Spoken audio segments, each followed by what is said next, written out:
यार ठीक है, आज हम पढ़ेंगे नेगोशिएबल इंस्ट्रूमेंट एक्ट का चैप्टर नंबर 17 जो मोस्ट इम्पॉर्टेंट है। ठीक है, क्योंकि ये इम्पॉर्टेंट है, इसमें से ही अगर आपने एग्जाम देना तो उसके लिए भी जरूरी है, और कल को अगर कोर्ट में केसेस होंगे वो भी इसी से रिलेटेड आते हैं। ठीक है, तो इसमें बोलता है section number 138 dishonour of cheque for insufficiency etcetera of funds.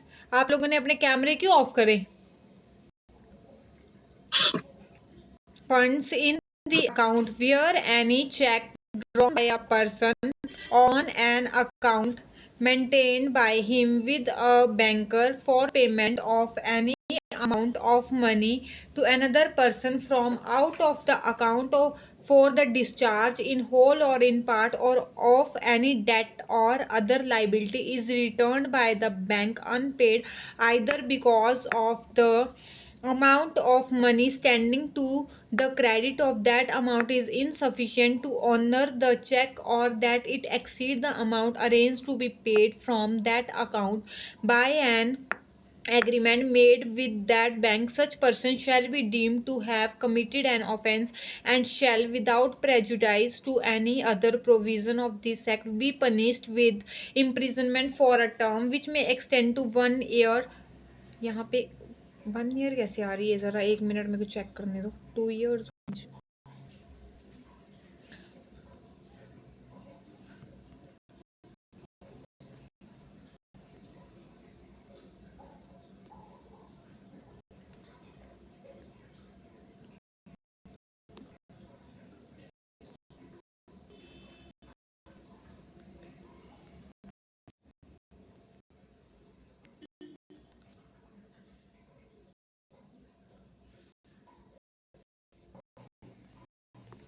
तुम लोगों के पास नेगोशिएबल इंस्ट्रूमेंट एक्ट है? जरा उसमें चेक करो, इसमें 1 ईयर है कि 2 ईयर्स है लास्ट की लाइन में।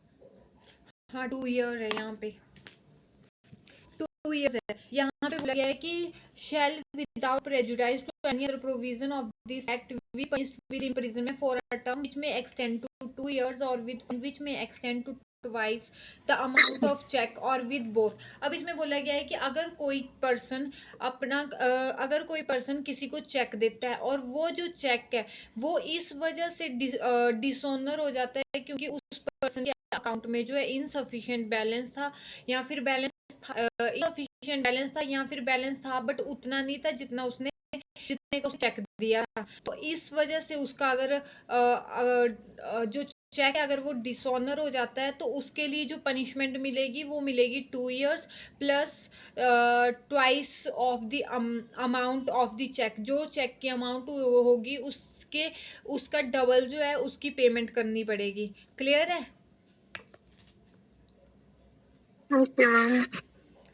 ठीक है।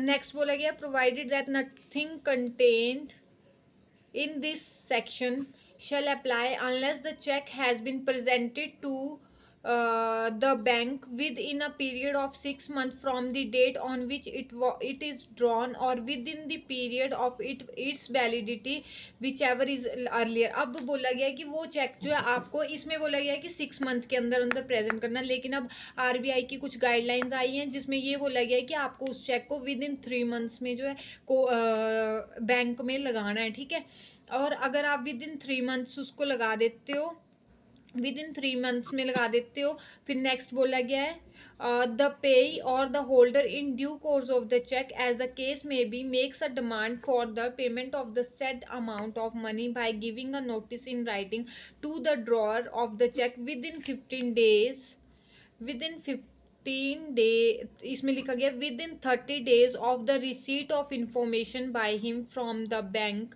Regarding the return of the cheque as unpaid. और इसमें बोला गया अगर वो वाला चेक अगर आपका डिसऑनर हो गया है और अगर वो विद इन 3 months में जाके वो बैंक में लगा रहा है और बैंक में अगर वो डिसऑनर हो रहा है तो उसको विद इन 30 days में जो है एक जो नोटिस है वो जो है ड्रॉई को देना है। ठीक है, जी मैम।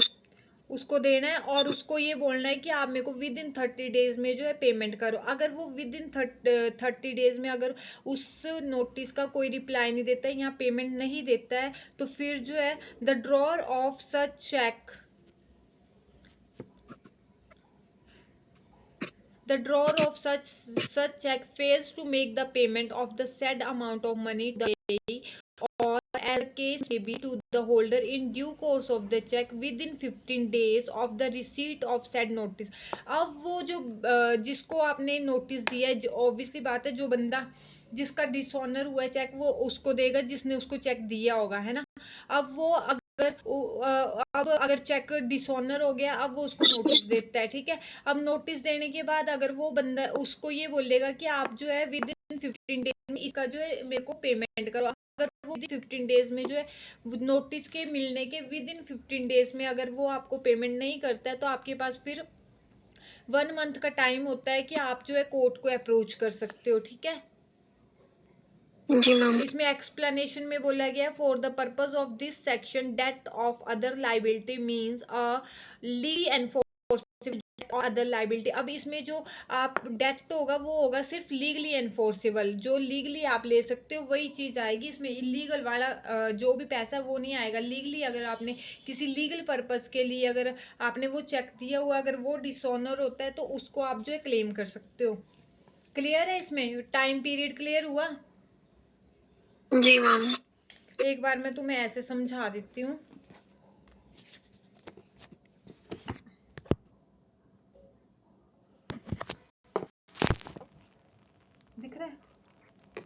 दिख रहा है ना ये? जी मैम। यहाँ पे ए है, ए ने बी को चेक दिया। ठीक है, अब ये चेक किसने दिया समझ लो 1/1/2024 को। ठीक है, अब ये जो धीरे बोलो बेटा, अब दिख रहा है? जी मैम।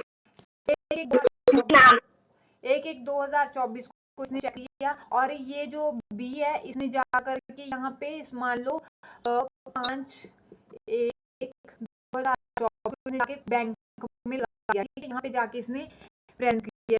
दिख रहा है? ठीक है, अब यहाँ पे इन पे आगे जो है डिसऑनर हो जाता है। डिसऑनर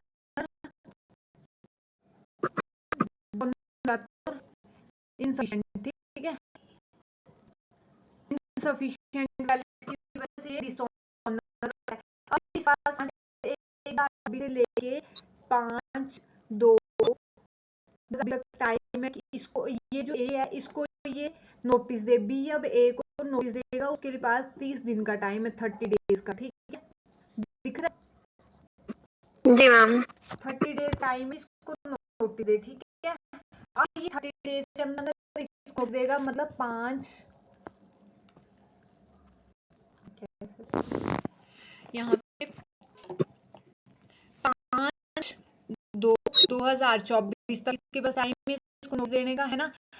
अब ये 5/2/2024 के बाद इसके पास 15 दिन है। ठीक है, इसके पास है अब 15 दिन। 15 कितने हुए तो 10 10 करने, हाँ 25/2/2024 तक इसके पास टाइम है कि ये रिप्लाई दे या इसको पैसे दे। ठीक है, नोटिस का। ठीक, जी मैम। 15 दिन के विद इन 15 डेज में अगर ये नोटिस रिप्लाई नहीं देता है तो अब 25/2/2024 से ले इसके पास टाइम पीरियड है 25/3/2024 तक 1 month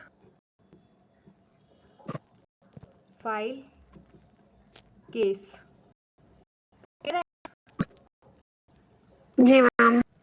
ठीक है,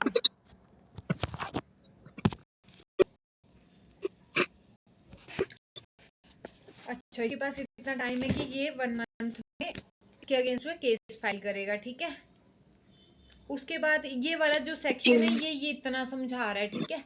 उसके बाद आ जाओ नेक्स्ट सेक्शन, सेक्शन नंबर 139 में। इसमें बोला गया है presumption in favour of holder, it shall be presumed unless the contrary is proved that the holder of a check received the check of the nature referred to in section 138 for the discharge in whole or in part of any debt or other liability। इसमें यही presume किया जाएगा, court हमेशा यही presume, इसमें mandatory presumption है ना, it shall बोला गया है, तो इसमें यही बोला गया है, कोर्ट हमेशा यही मान के चलेगी कि इसमें कोई ना कोई डिस्चार्ज, डेट जो है वो डिस्चार्ज करना था, तो उसकी प्रिजम्पशन ड्रॉ करके चलेगी कोर्ट हमेशा, ठीक है। जी ma'am. Next one section number 140 बोलता है defence which may not be allowed in any prosecution under section 138। अब यहाँ पे डिफेंस ले सकता है ये बंदा जो ए है ना इसमें, वो ये डिफेंस नहीं लेगा कि मेरे पास तो सफिशिएंट बैलेंस था। इसमें बोला गया defence which may not be allowed in any prosecution under section 138, it shall not be a defense in a prosecution under section 138 that the drawer has no reason to believe when he issued the check that the check may be dishonored on presentment of for the reason stated in the section। अब इसमें ये जो drawer है ना, ए drawer है, B ड्रॉई है ना, अब ये ड्रॉअर है, ये नहीं कोर्ट में जाके ये नहीं डिफेंस लेगा कि मेरी इसको ये चेक डिसऑनर हो तो मेरी ऐसी कोई इच्छा नहीं थी, ठीक है, मेरे को पता थी ये चेक जो इनसफिशिएंट बैलेंस की वजह से डिसऑनर हो जाएगा, ठीक है। तो ये वाला डिफेंस जो है ये कोर्ट में नहीं ले सकता है। क्लियर है? जी मैम। ठीक है, आज मेरी क्लास बड़ी छोटी हुई। नेक्स्ट है मेरा section number 141 offences by company. अब इसमें बोला गया है कि अगर यही सेम ऑफेंस जो है अगर कंपनीज के द्वारा किया जाता है तो उससे रिलेटेड क्या प्रोसीजर होगा।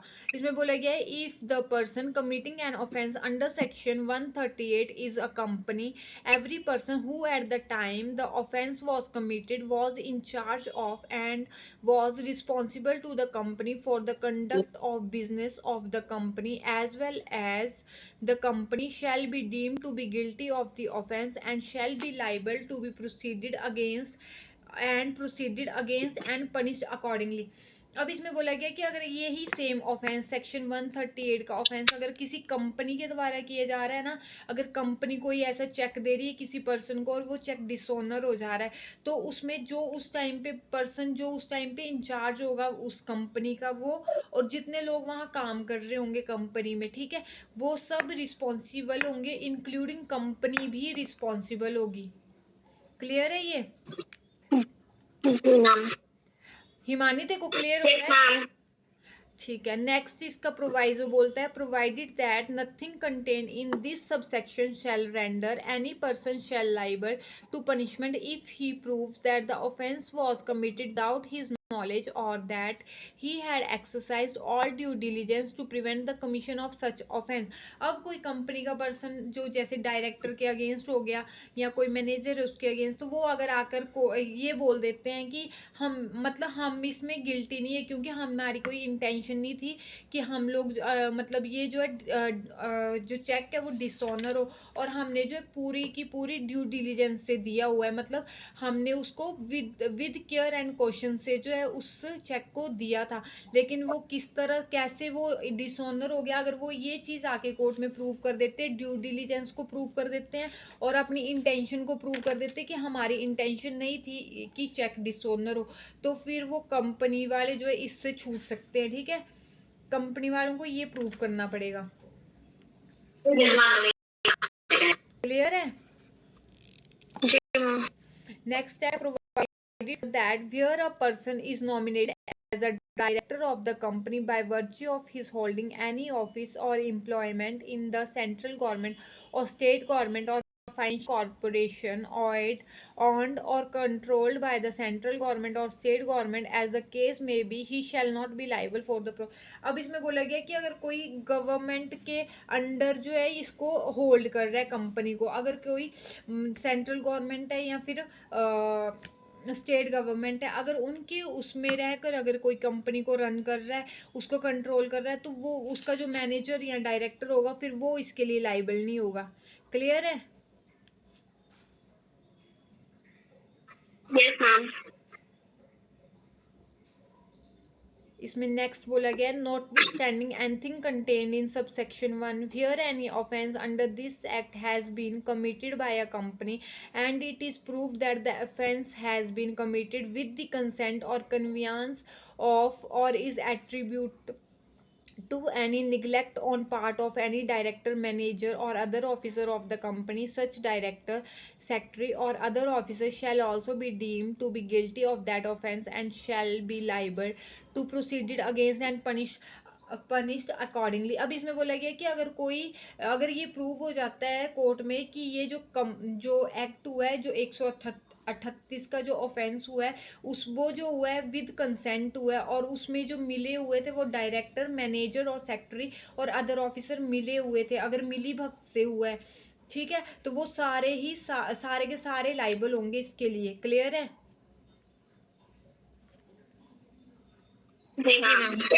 अब इसका एक्सप्लेनेशन बोलता है कंपनी क्या होगी, कंपनी में कौन कौन इंक्लूड होगा, तो इसमें बोला गया means any body corporate and includes a firm और अदर एसोसिएशन ऑफ इंडिविजुअल। अब इसमें बोला गया कि कोई भी कंपनी, कोई भी फर्म है या कोई भी एसोसिएशन है इंडिविजुअल्स की, तो वो सब कंपनी में आएंगे। क्लियर है? नेक्स्ट बोला गया director in relation to a firm means a partner in the firm. अब इसमें डायरेक्टर कौन हो सकता है, जैसे कि कोई पार्टनर्स हैं आपस में, जो पार्टनर होगा वो भी फर्म का डायरेक्टर हो सकता है, तो इसमें ये बताया हुआ कि डायरेक्टर कौन होगा, कंपनी क्या होगी, तो ये बोला गया। क्लियर है ये सेक्शन कंपनी से रिलेटेड कि कैसे होगा इसके अगेंस्ट? जी मैम।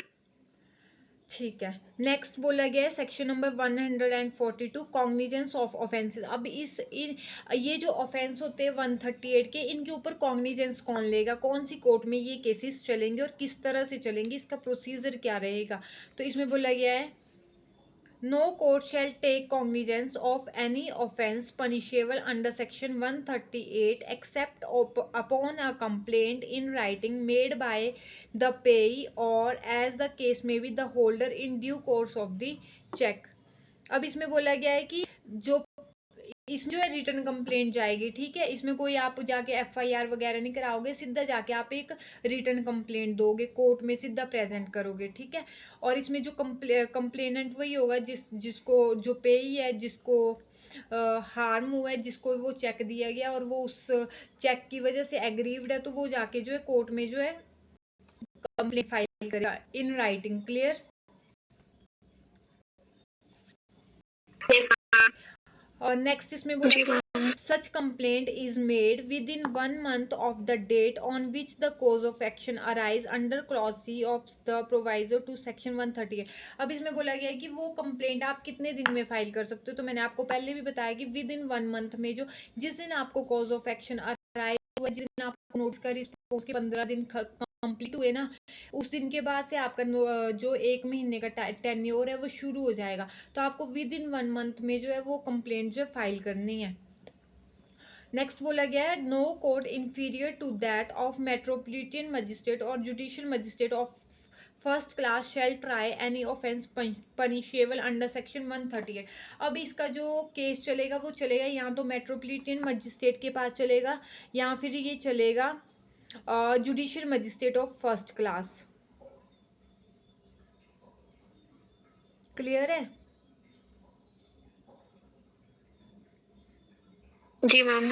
जी मैम। एक प्रोवाइजो इसमें रह गया, इसमें बोला गया provided that the cognizance of complaint may be taken by the court after the prescribed period if the complainant satisfied the court that he has a sufficient cause for not making a complaint within such period. अगर आप मतलब complainant जो है अगर within month अगर case file नहीं कर पाता है 138 का, तो वो जो अगर 1 महीने के बाद कोर्ट में जाता है तो उसको जो है सफिशिएंट कॉज देना पड़ेगा कि वो विद इन 1 मंथ में क्यों नहीं आ पाया।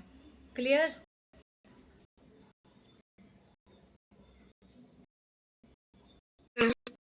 ठीक है।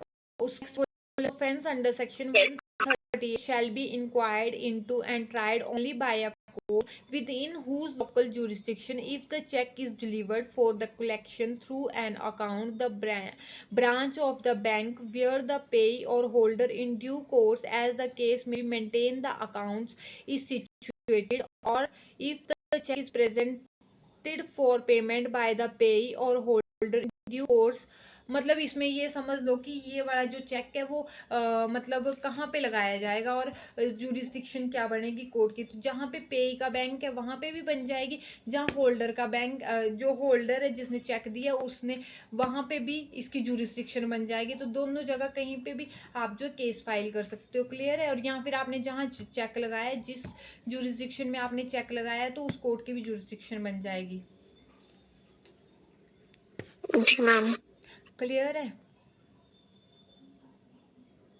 लोअर कोर्ट्स में ही चलेंगे ना मैम पर ये? हाँ, इसमें जो मतलब जुरिस्डिक्शन किस कोर्ट की, मेट्रोपॉलिटन मजिस्ट्रेट की या जुडिशियल मजिस्ट्रेट फर्स्ट क्लास के। अब मेट्रोपॉलिटन मजिस्ट्रेट होते हैं जहाँ पर 1000 से मतलब 1 मिलियन से ज्यादा की आबादी होती है ना, तो वहाँ पे होते हैं। अब हमारे यहाँ पे कहाँ चलते हैं, जुडिशियल मजिस्ट्रेट फर्स्ट क्लास के पास ही चलते हैं, तो उसके पास पावर होती है। लेकिन ये वाली कंप्लेंट इन राइटिंग देनी है, विद इन 1 मंथ देनी है। अगर आप विद इन 1 मंथ नहीं कर रहे हो, अगर आप उससे लेट हो रहे हो, तो आपको फिर एक सफिशिएंट कोज लगाना पड़ेगा कि कोर्ट को सेटिस्फाई करना पड़ेगा कि आप क्यों नहीं 1 मंथ में आ पाए। जी मैम। 142 तक क्लियर है? जी मैम। नेक्स्ट हम कल पढ़ेंगे ना, 142A से पढ़ेंगे हम कल, ठीक है? क्योंकि अभी मुझे कुछ काम है।